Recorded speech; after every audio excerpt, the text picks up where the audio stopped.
High বন্ধুরা, এখন আমাদের রাজভোগের জন্য পায়েস করা হচ্ছে।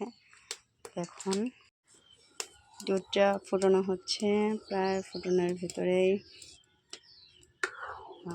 চালটা পাশে রেখে দিয়েছি। আমরা এটা মাটির গণনা করছি, মাটি রান্না করছি,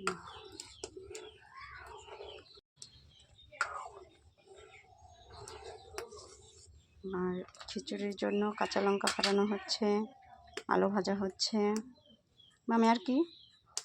বেগুন ভাজা, পটল ভাজা, বটবড়ি ভাজা।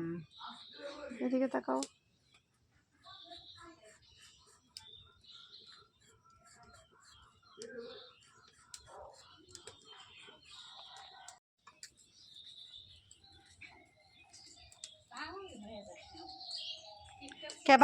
বাংলাদেশ, ভারত, যত বিশ্ব আছে সব কি পাগল হয়েছে না?